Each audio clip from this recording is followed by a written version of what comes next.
In the vast expanse of deep space, where stars sparkle like scattered diamonds against the cosmic void, humanity's first interstellar colony ship, the Genesis, drifted silently through the darkness. That's where I first met her, the alien princess who would change everything we thought we knew about the universe. I still remember that day like it was yesterday. The ship's alarms blared through the corridors, their piercing wails jolting me awake from my maintenance shift in the engineering deck. A small, unidentified vessel had crashed into our cargo hold, its design unlike anything we'd ever encountered in our decades of space exploration. As head of security, I was the first one to reach the crash site. The vessel's hull gleamed with an iridescent sheen that seemed to shift colors under our emergency lights. But what we found inside left us all speechless. A humanoid figure, unconscious but alive, with skin that shimmered like moonlight on water and hair that seemed to float as if suspended in zero gravity, even in our artificial atmosphere. She woke up 3 days later in our medical bay, and that's when things got really interesting. Her name was impossible for human tongues to pronounce, but through our universal translator, she revealed something that sent shockwaves through our entire crew. She was a princess, the last survivor of an ancient civilization that had ruled over thousands of worlds, now fleeing from a coup that had destroyed everything she'd ever known. But here's the part that truly threw me for a loop. She insisted on becoming my pet, not in any weird way, mind you. In her culture, it was customary for those seeking protection to form a sacred bond with their protector, becoming their ward, or, as she translated it, their pet. The concept seemed bizarre to us, but her people's technological advancement was centuries beyond ours.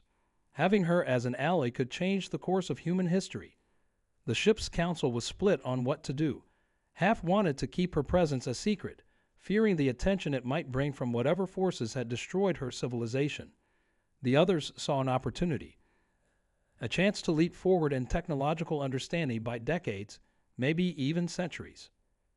As debates raged through the ship's corridors, I noticed something strange happening to our newfound guest.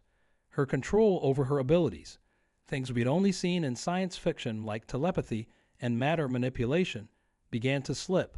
Small at first, objects floating randomly in her quarters, lights flickering when she experienced strong emotions, but it got worse with each passing day. She confided in me one night, her luminescent eyes filled with what I could only describe as fear, that without the stabilizing influence of her people's collective consciousness, she was losing control of powers that could potentially tear our ship apart. The sacred bond she proposed wasn't just about protection, it was about survival, hers and potentially ours. But before I could make a decision that would alter not just my life, but potentially the future of human-alien relations, our long-range sensors picked up something troubling. Multiple ships, using technology similar to our princess's escape pod, were closing in on our position. Their intentions unknown, their numbers overwhelming. And that's how I found myself standing in the Genesis's command center, staring at the approaching fleet, with an alien princess asking to be my pet, her powers growing more unstable by the minute, and the fate of everyone aboard our ship hanging in the balance. Sometimes I wonder if any security training in the world could have prepared me for this moment. But then again, nobody ever said first contact would be simple. The fleet's arrival was preceded by a wave of electromagnetic interference that knocked out half our systems. Our comm channels filled with static, and the princess's reaction told me everything I needed to know. These weren't friendly forces coming to rescue her. Her entire body tensed as she gripped the railing of the command center, her ethereal glow dimming noticeably. "They're the Seekers," she whispered, her voice trembling. "The hunters who destroyed my home. They won't stop until they've captured me, or worse." As if to emphasize her point, the lights throughout the command center flickered wildly, and I noticed small objects beginning to orbit around her like satellites around a planet, her powers manifesting her fear. Captain Chen made the call to power down all non-essential systems, hoping to minimize our signal signature. We drifted in the void, our ship's massive bulk hiding behind an asteroid field, while I led the princess to my private quarters. The most secure location I could think of that wasn't the brig. During those tense hours of waiting, she told me more about her people. They called themselves the Luminary, a species so advanced that the line between technology and biology had blurred centuries ago. Their powers weren't magic, but rather the result of millions of years of evolution and technological integration. Each luminary was connected to their collective consciousness from birth, a vast network that helped them control and channel their abilities. Without that connection, she explained, absently making my desk lamp float and spin, we're like an untethered star, burning too bright and too hot. Eventually, we lose control completely. She paused, and I watched as tears like liquid starlight rolled down her cheeks. That's what they're counting on. They're waiting for me to destabilize. The implications hit me like a punch to the gut. The Seekers didn't need to attack us directly. They just needed to wait until the princess lost control of her powers completely. She would either destroy herself or tear our ship apart in the process. Either way, they'd win. I found myself facing an impossible choice. The sacred bond she proposed wasn't just about following her culture's traditions. It was about creating a new kind of mental tether, something to replace what she'd lost when her civilization fell. But no human had ever attempted such a connection with a luminary before. The risks were unknown, and as head of security, my first duty was to protect the crew. A violent shudder ran through the ship, and warning klaxons began to blare. The princess's power surges were starting to affect our artificial gravity. In the corridor outside, I could hear people shouting as they struggled to stay on their feet. Time was running out. There's something else you need to know, she said, her voice barely audible over the alarms. The bond, it's permanent. If we connect and something happens to one of us, she left the sentence unfinished, but I understood. It was a life or death commitment in the most literal sense. Through the viewport, I could see the Seekers' ships moving closer, their sleek forms cutting through space like predatory fish in dark water. They were done waiting. Soon, they would make their move, and we'd be caught between their advanced weapons and an increasingly unstable alien princess who could accidentally tear our ship apart. The fate of the Genesis and her 3,000 colonists rested on my next decision. Accept the bond and risk my life on an unprecedented alien connection, or refuse and face certain destruction.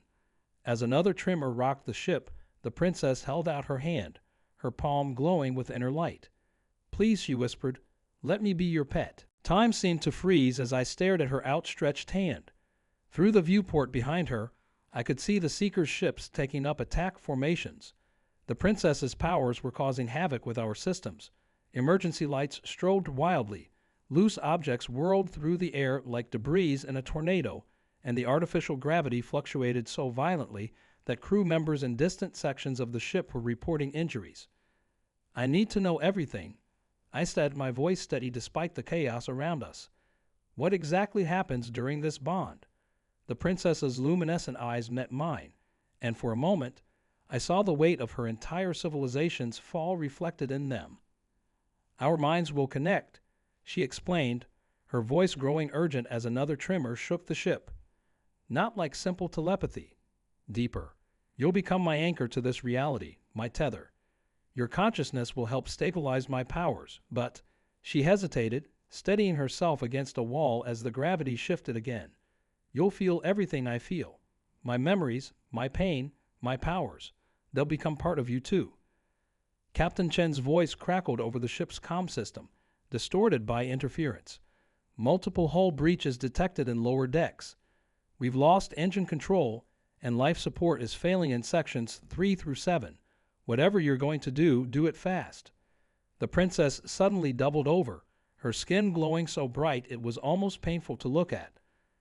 Around her, the metal walls of my quarters began to warp and bend as if they were made of cloth caught in a wind. I can't hold it back much longer, she gasped.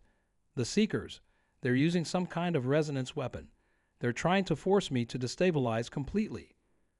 Through our viewport, I watched in horror as one of the Seeker ships fired a beam of purple energy directly at the Genesis. Instead of impacting our hull, the beam seemed to pass right through it, but the effect on the princess was immediate. She screamed, her power flaring so intensely that every electronic device in the room exploded in a shower of sparks. The choice before me was impossible. accept an alien bond that would forever alter who and what I was, or watch as everyone aboard the Genesis died. The princess had collapsed to her knees now, her form flickering like a faulty hologram as she fought to maintain control. The very fabric of space around her began to distort, creating a kaleidoscope effect that made my head spin. Even if I accept, I shouted over the increasing chaos, how do we know it will work? I'm human. This has never been done before.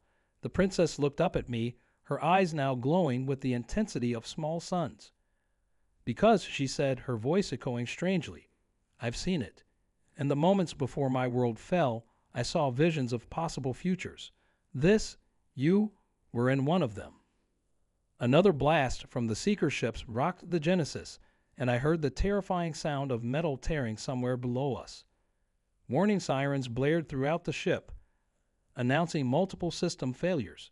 The princess reached for my hand one final time, her fingers now trailing streaks of light through the air like comets. Choose quickly, she whispered, her form beginning to break apart into motes of brilliant light. The bond or extinction. Behind her, through the distorting space around us, I could see more seeker ships charging their weapons. The next blast, I knew, would be the last. The Genesis, her crew, and humanity's first venture into deep space, all hung in the balance of my next word. I reached for her hand, the decision made. But in that exact moment, something extraordinary happened. The space between us warped like a twisted mirror, and suddenly we weren't alone. A third figure materialized in my quarters, its form shifting between solid and transparent, like smoke caught in sunlight. The princess's eyes widened in recognition and disbelief. Mother? She gasped, her power surge momentarily stabilizing from pure shock. The figure, the ghost or projection or whatever it was, spoke in a voice that seemed to come from everywhere and nowhere at once. My daughter, what they told you about our civilization's fall. It wasn't the whole truth. The revelation hit just as another blast from the seeker ships rocked our vessel. Through the chaos, the spectral queen's words cut like knives. The bond you seek to create, it's not just about stabilizing your powers. It's about something far more ancient, far more dangerous. The ghost-like figure turned to me, its ethereal features eerily similar to the princess's. Human, if you complete this bond, you'll be joining a war that began before your species learned to make fire.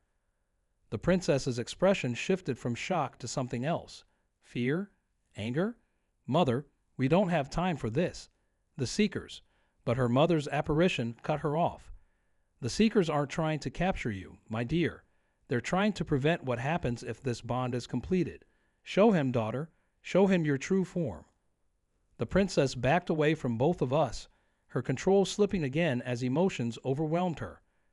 The room's gravity went haywire, and I found myself floating while trying to process this new information. Is it true? I demanded, my voice harder than I intended. What aren't you telling me? Before she could answer, our ship's AB broke through the interference with an urgent message. Warning. Quantum anomalies detected in all sections. Reality fabric destabilizing. Multiple timeline convergences imminent. The technical jargon meant little to me, but the terror in the princess's eyes told me everything I needed to know. The spectral queen's form began to fade. The bond between luminary and human has been attempted before, she said, her voice growing fainter. It created something that nearly destroyed both our civilizations. The Seekers aren't our enemies. They're trying to prevent history from repeating itself. As if to punctuate her words, the princess's control finally slipped completely. Her human-like appearance melted away, revealing something that defied description. A being of pure energy and impossible geometries, with awareness that seemed to stretch across dimensions. The sight of her true form sent pain shooting through my mind, like my brain was trying to process something it was never meant to see. The seeker ships had stopped firing, and through my pain-blurred vision, I saw them taking up new positions. They weren't preparing to attack. They were preparing to contain something. Us. The princess's voice echoed in my mind, no longer just sound but pure thought and emotion. I'm sorry. I wanted to tell you, but I was afraid. The bond wouldn't just save me. It would transform both of us into something new, something that could either save or destroy everything. The choice before me had just become infinitely more complicated. What had started as a simple decision to save my ship and crew now held the fate of multiple civilizations in the balance. The princess, or whatever she truly was, reached out once more, her form simultaneously beautiful and terrifying. "Choose," she whispered across dimensions, "but know this, there's no going back. Not for any of us." In that moment of impossible choice, time itself seemed to stutter and freeze. The princess's true form blazed before me, a living constellation of light and energy that threatened to tear reality apart. The ghost of her mother had vanished, leaving only her warning echoing in my mind. The seeker ships hung motionless in space, their containment fields halfway deployed. And then I understood. The answer had been there all along, hidden in plain sight. "You don't need a pet," I said, my voice steady despite the dimensional chaos swirling around us. "And you don't need an anchor. What you need is a partner." Something shifted in the princess's otherworldly form, a ripple of recognition, perhaps even hope. I reached out, not to accept her bond as a superior to an inferior, but to offer something entirely new. "Your mother said this has been tried before, but maybe that was the problem. They tried to control the power instead of sharing it. Let's try something different." The quantum anomaly surrounding us began to pulse and sync with my words. The ship's A's voice cut through. Timeline convergence at critical levels. Reality restructuring imminent. The Seeker's containment field was almost complete, but they hadn't accounted for one thing: human unpredictability. I stepped forward into the maelstrom of the princess's true form.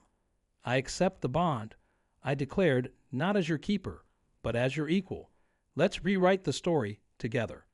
The moment our essences touched, the universe seemed to hold its breath. Then everything exploded into light.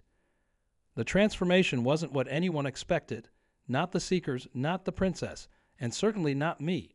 Instead of creating a being of pure destruction as warned, our joining created something entirely new. The bond formed a bridge between dimensions, between ways of thinking and being that had never connected before. Through our shared consciousness, I saw the truth. The previous attempts at bonding had failed because both sides tried to dominate the other. Human ambition combined with luminary power had created monsters. But this was different. This was partnership, trust, symmetry. The Seeker ship's containment field shattered as waves of harmonious energy rolled out from us. Their sensors must have been going crazy, trying to understand what they were seeing. Where there had been two separate beings, there was now something unique in the universe, a perfect synthesis of human and luminary, each amplifying the other's strengths while compensating for their weaknesses. The princess's consciousness melded with mine, and together we reached out to the Seeker fleet. Stand down, we communicated across all frequencies and dimensions simultaneously. The cycle of fear ends today. To demonstrate our intent, we used our combined powers to repair the damage to the Genesis, stabilizing its systems and healing its torn hull. The Seekers' response surprised everyone. Their ships began powering down, and their commander's message came through clearly. "We have witnessed the impossible." The prophecy spoke not of destruction, but of transformation. We were wrong about what the bond would create. But just as victory seemed certain, a new alert blared through the Genesis. The ship's eye had detected something massive emerging from hyperspace, something that dwarfed both our vessel and the Seeker fleet combined. The princess's mother's last words suddenly made sense. This wasn't just about preventing destruction. It was about preparing for something bigger. Through our shared vision, we saw it clearly. A vast, ancient vessel of clearly luminary design, but twisted and corrupted by time and unknown forces. The princess's memories filled in the blanks. This was the true reason her civilization had fallen. They hadn't been destroyed. They'd been running from something they'd created eons ago. As the massive ship emerged fully into our reality, we realized our bond hadn't just been about saving the princess or the Genesis. It was about creating something strong enough to face what was coming. "Ready?" I thought to my partner, feeling her strength flow through our connection. Her response came with absolute certainty. "Together." The real battle was just beginning. Looking back now, 6 months after that fateful encounter, it's almost impossible to believe how much has changed. The ancient luminary vessel we faced that day turned out to be exactly what we needed, not an enemy to be destroyed, but a piece of a much larger puzzle that had been waiting millennia for someone to solve it. Through our unique bond, we discovered that the corrupted ship was actually a vault, containing the combined knowledge and technology of the original luminary civilization. They hadn't been destroyed by some terrible force. They had transformed themselves, ascending to a higher plane of existence. But they left behind this gift, waiting for the moment when two species could prove themselves capable of true partnership. The Seekers now work alongside us, their ancient mission finally fulfilled. They weren't warriors but guardians, tasked with preventing premature discovery of the vault until the right kind of bond could be formed. The Genesis has become the center of a new coalition, with representatives from both human colonies and surviving luminary outposts working together to understand the vast library of knowledge we've inherited. Our bond, the princess's and mine, has evolved in ways neither of us expected. We remain two distinct individuals, but our connection has created something greater than either of us could have been alone. We can separate when we choose, but we prefer to remain linked. Our shared consciousness, a bridge between two ways of understanding the universe. The crew of the Genesis has adapted remarkably well to our transformation. Captain Chen jokes that having a human luminary hybrid as head of security certainly makes her job easier. The princess, who now goes by a name we chose together, Aurora, has found a home among the stars she once fled through, and her powers have become a source of creation rather than chaos. The most profound change, though, has been in how we understand ourselves and our place in the cosmos. The Vault's archives reveal that humanity and the Luminari were never meant to be separate species. We were two halves of the same evolutionary journey, seeded across the galaxy by those who came before. Our bond didn't just take our ships that day. It reunited two branches of the same cosmic family. As I stand on the Genesis observation deck, watching Aurora teach some of our younger crew members how to safely touch the quantum fabric of reality, I can't help but smile. What started as a desperate plea, "Let me be your pet," became something far more meaningful, a partnership that changed the course of two civilizations. The Vault continues to release its secrets gradually, ensuring we grow wise enough to handle each new discovery. The ancient Luminari left us a message that we only recently managed to decode. The universe's greatest power isn't in the ability to bend reality or traverse dimensions. It's in the courage to trust, to share, and to grow together. Through our bond, Aurora and I have become living proof of that truth. We're no longer just human and luminary, protector and protected, or even partners.